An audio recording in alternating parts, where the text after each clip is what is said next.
Aberdeen savored the most perfect game ever played. That's not exaggeration, it's gospel now. It's inscribed in red ink in the sacred scroll of Hampton Park chaos, where logic went on holiday and the Dons wrote their own chapter in sheer defiance of it. It was scrappy, it was ugly, it had all the tactical coherence of a baroom brawl, and somehow that made it beautiful. The Scottish Cup final didn't shimmer with skill, it howled with hunger. 35 years of bottled-up frustration uncorked in 90 minutes, plus the agony of penalties. A generation who'd never seen Aberdeen lift that trophy got it all in one intoxicating, imperfect, unforgettable hit. How did it feel? Ask Ante Palaversa. No, really. Someone tried. They stuck a microphone in his face, and he gave them what you give when you have no words. A series of expletives and a face that said, "Are we really talking right now?" You could practically hear the smoke still rising off his boots. That was the kind of day it was. Words couldn't hold it. And then there was Jack Milne. All season he'd been just a name on the team sheet. Suddenly he's a warrior poet in a blood-red kit, swearing joyfully on live radio because how else do you express euphoria after going from liability to legend? Aberdeen had no right to win that match. No form, no stats, no favor. Celtic had brushed them aside all season with scorelines that looked like typos, 5-1s, 6-0s, humiliation after humiliation. Brendan Rodgers walked into Hampton with the swagger of a man who's won every game he's ever played there. 14 played, 14 won. Celtic didn't just expect to win. They expected to dominate because that's what history told them to do. Aberdeen didn't read that script. They brought a new one scrawled in grit, sweat, and absolute refusal to lie down. A back three formation, cobbled together like a last-minute science project. Milne dropped into defense like a forgotten chess piece suddenly crucial to checkmate. Graham Shinney, no longer marooned at left back like a misplaced sock, pulled strings with the kind of clarity that only desperation can summon. It was chaos. Let's not dress it up. For long stretches, it looked like football played with frying pans instead of feet. There was no rhythm, just pulses racing and bodies flying. And somehow, in that storm of nonsense, Aberdeen found clarity. Celtic? They had all the numbers. 21 shots, 81% possession, 15 corners, all the things that make pretty bar graphs. But they didn't have the only number that matters. One more goal than your opponent. They couldn't crack the wall of Aberdeen defenders, throwing themselves in front of everything like it was the last act of a war movie. It was a final defined not by clean play, but by defiance. Every blocked shot was a rebellion. Every tackle was a line drawn in the dirt. Mitov, the goalkeeper who spent the season catching more flack than footballs, turned into an icon. Saving a one-on-one from Dyson Maeda with 7 minutes to go? That's not just a save, that's folklore now. And when it went to penalties, somehow it still felt like Celtics to lose. Of course it did. But then Callum McGregor stepped up and Mitov decided this was his day. Celtic's metronome, their heartbeat, denied. Momentum ripped from their hands. The Aberdeen players didn't just score their penalties, they bullied them into the net. Every shot screamed, "We are not missing." Meanwhile, Kasper Schmeichel looked like a man guessing lottery numbers. Wrong every time. Aberdeen won 4-3 on penalties. Read that again. 4-3. 4 kicks. 4 stories. 4 players who can now dine out for the rest of their lives on what they did at Hampton. And the man between the sticks? Immortal. That's Mitov's new title. Not goalkeeper. Immortal. An open-top bus parade is rolling through the Granite City, and if you listen carefully, you can still hear echoes of the celebration. Not just joy, something bigger. Vindication. From nowhere to Europe. From embarrassment to elation. The phoenix has risen, not from ashes, but from Celtic's shadow, and the smoke of the party is still thick in the air. But while Aberdeen partied elsewhere in football, the mood was, let's say, less poetic. The Premier League, a drama that never sleeps, never stops eating itself, has its own weird little finales lined up. So here we are, the final day of the Premier League season. A day that usually feels like a thrilling climax. But this one feels like someone dropped the cake on the floor before lighting the candles. Liverpool already wrapped it up. Their name is on the trophy. And not in the grand, operatic way we like to see. No late drama, no last-gasp heartbreak, no Aguero moment. It just happened, like when your direct deposit hits at midnight and you don't even wake up to see it. At the other end, the relegation battle, already sorted. which is great news for those teams, but horrible news for the neutral who wanted at least one team to go down in tears. Admit it, you were hoping for some tears. But somewhere in between Liverpool's coronation and the relegation purgatory, there's a race that actually matters. Europe. Not the sparkling heights of Champions League glamour that make players sign new deals, but the messy, complicated tug-of-war for places in UEFA's lesser tournaments. The Europa League. The Conference League. Football's equivalent of economy class. Here's the state of play, if you dare make sense of it. Manchester City, Newcastle United, and Chelsea are currently in the promised land, Champions League spots. Their destiny? Mostly in their own hands. Win, and they're in. Draw, and start praying to the gods of goal difference. Chelsea, for all their season's turbulence, still stand tall in fifth. But they have to go to Nottingham Forest, who, brace yourself, could still sneak into Europe themselves. Forest, who spent most of the season playing like their boots were on the wrong feet. And that's the thing. The final day is no longer about the best teams winning titles. It's about the weird kids in the back of the class elbowing each other for a seat at the nerd table marked Thursday nights on Paramount+. Sixth place guarantees Europa League. Seventh might, depending on who wins what elsewhere. And eighth, well, that's the realm of the mystics and mathematicians. Brighton and Brentford are sniffing around that eighth place like raccoons around a barbecue. Brighton only need a point. Brentford need Brighton to lose and then to win themselves. But then it gets spicier. It only matters if Chelsea lose and then finish outside the European places, and Newcastle, who've got a Conference League spot for winning the Carabao Cup, do something meaningful. It's a kaleidoscope of confusion. And it's perfect. Meanwhile, up in goal scorer land, Mohamed Salah is trying to do everything but burst into flames on the pitch. 28 goals, 18 assists. He's chasing not just records, but ghosts. One more goal involvement and he matches the all-time Premier League record. One more assist and he's on the throne with Thierry Henry and Kevin De Bruyne. And oh yeah, he might, possibly if a few galaxies align, snatch the European Golden Shoe from Kylian Mbappe. You know, no pressure.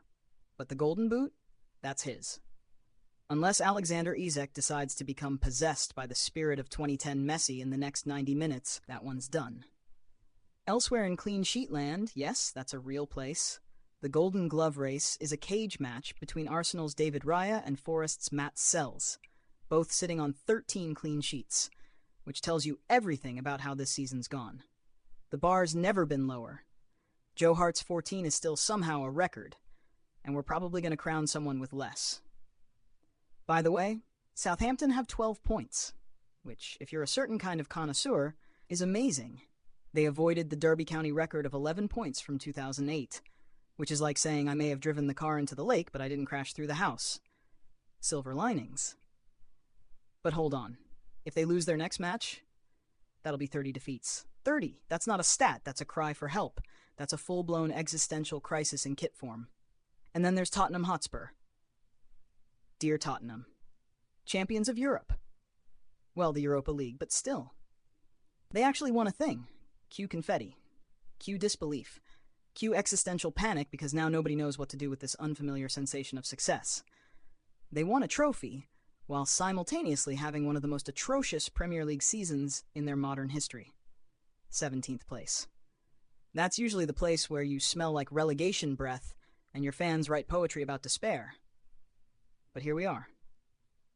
Tottenham are somehow Champions League qualifiers and possibly the lowest finishing European trophy winners ever. If that feels wrong, it's because it is. It breaks football's fragile sense of logic. You shouldn't be able to lose 22 games in a season and still be considered successful. But football doesn't care about symmetry. It cares about narrative. And the narrative now is this. Tottenham fans, fresh off a trophy parade, have to watch their team potentially lose on the last day and finish below 14th. It's like partying all night and then waking up to find you left the oven on and your cat has joined a cult. So yes, the Premier League's final day isn't about titles or relegation. It's about the gray area, where dreams don't die, they just get weird. And speaking of weird, let's talk about Spurs. Tottenham Hotspur are like that friend who finally shows up on time to one party after being chronically late to everything else in life. only to immediately trip on the welcome mat, spill wine on the host, and then win bestest answer. You're not even mad. You're just confused. 17th in the league, 22 defeats. That's not just a bad season. That's a historical artifact. Archaeologists could dig up this campaign centuries from now and still wince. And yet, they've lifted a European trophy. The Europa League is theirs. The confetti's still in the air. The players are still half sloshed from the open-top bus ride. And fans? Fans are beside themselves. Because after 17 years of drought, 17 years of memes, of ridicule, of Spursy becoming a verb, they finally held silverware again. And it wasn't even a fluke. It was a proper final. A win over Manchester United, no less, in Bilbao, which is probably now considered a sacred site in North London. That 90-plus minutes wasn't just a football match.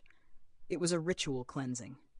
The club threw off every choking label, every cynical joke, and screamed, "We can still be that team." So naturally their manager might be sacked. Yes, that's where we are. Ange Postecoglou, the man who brought them to this strange little mountain of joy, who defied the rot and lifted the club into Champions League qualification through the back door of a trophy win, could be out the door by Monday.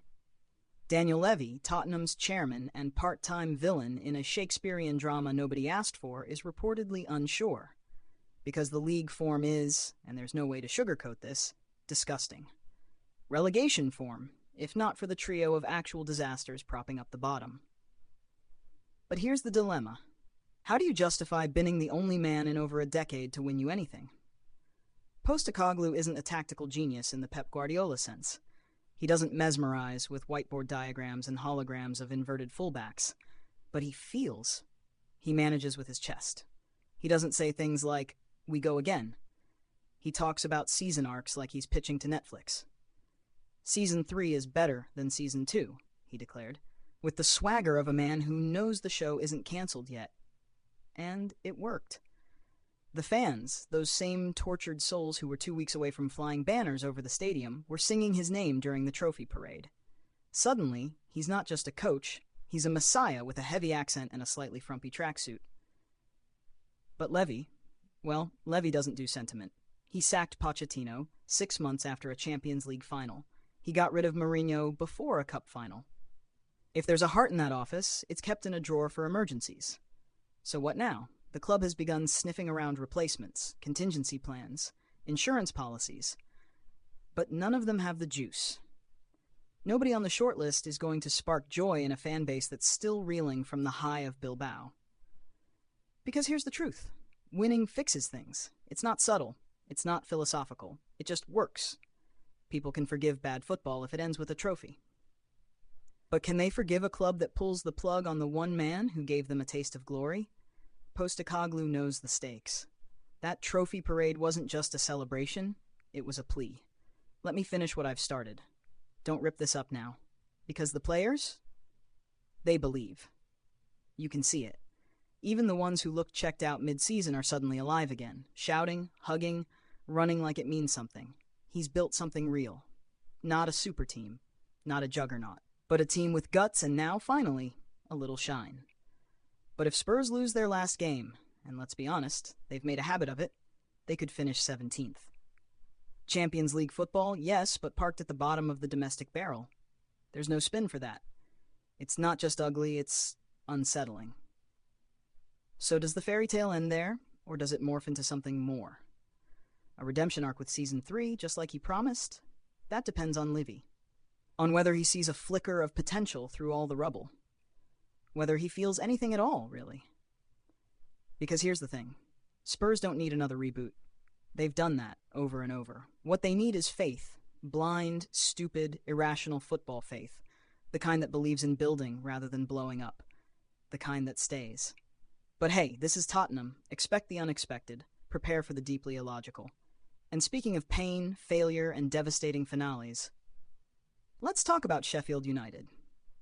There's a certain kind of football sadness that Sheffield United have perfected. It's not the loud, angry kind. It's the quiet, exhausted heartbreak that comes from being so close, again, only to watch it all unravel. Again. If any club in the country has earned the right to call themselves playoff cursed, it's the Blades. 10 failures in the playoffs. 5 times defeated in the final. That's not a hoodoo. That's an identity crisis. You start to wonder if there's something buried under Bramall Lane. Some ancient curse, some pact broken, some footballing poltergeist that wakes up every spring just to haunt their dreams. This time, it was Sunderland who played the villain.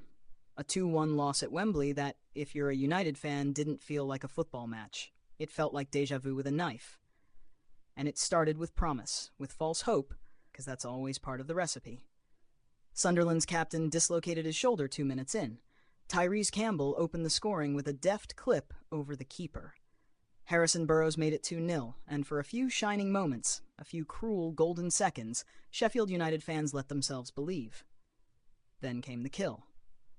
VR, which hadn't shown its face in the championship all season like some shy, unwanted house guest, suddenly decided to show up. And not just show up, dominate. Burrows' goal, chalked off for offside because Sousa was blocking the keeper's line of sight, the kind of decision that feels technically correct but morally disgusting. A decision that doesn't ruin the game so much as rewire it. You could feel the oxygen leave the stadium. A switch flipped. The dream blinked. And from there, the spiral. Andre Brooks could have doubled the lead again, denied by a stud. One of those moments that proves football doesn't just break your heart. It laughs while it does it. Then came the injuries. One by one, the blades fell. Hamer, the championship player of the year, gone. Brereton Diaz, limping off. Ahmed Hodzic clashing heads with his own teammate, down to 10 men. The clock ticking not just on the match, but on the season. And in that moment of chaos, a ghost slipped in. Tommy Watson. Not in the matchday program, not in the scouting reports. Just a name. And now, the man who broke Sheffield's soul. He curled in the winner in stoppage time and didn't just end a game. He wrote another miserable chapter in a book that's starting to feel endless. What do you even say after that? Chris Wilder tried. Said it wasn't about luck. Said they had the game. Said they should have killed it off. But there's a hollow sound in his voice now. The sound of a man who's run out of ways to spin tragedy into learning moments. Sheffield United were not bad this season. Let's not rewrite the truth. They finished with 90 points. 90! That's promotion form in almost any other year. But this year, 2 teams cracked 100. A statistical freak. The kind of campaign that would only be remembered if you somehow failed to complete the job. And they did. 3 losses to end the season. Gave away a 5-point lead. Fell to 3rd. It felt ordained in the worst way. The bad omen already baked into the season with that 2-point deduction at the start. You could say the gods had it in for them. Or maybe the gods just don't care about Sheffield United. There's a special kind of pain in being the better team, but not the winning one. In watching inferior sides get promoted while you get a pat on the back and a ticket to purgatory. Again. Wembley is now a horror house for them. No wins there since 1925. That's not a hoodoo. That's institutional trauma. You walk through the tunnel and the grass remembers. It knows what you're here for. It knows how this ends. And it doesn't help that Sunderland's story is beautiful. Because it is. Down to League One, rebuilt, punched their way back to the top flight after 8 years. That's a fairy tale. But fairy tales don't hit the same when you're on the wrong side of the spell. So now what? Sheffield United start over. Again, with that ugly taste in their mouths. With tired legs and tired hearts and supporters who just don't know how much more of this they can take. Wilder says they'll own it, that they'll suffer together, that the pain will forge something new.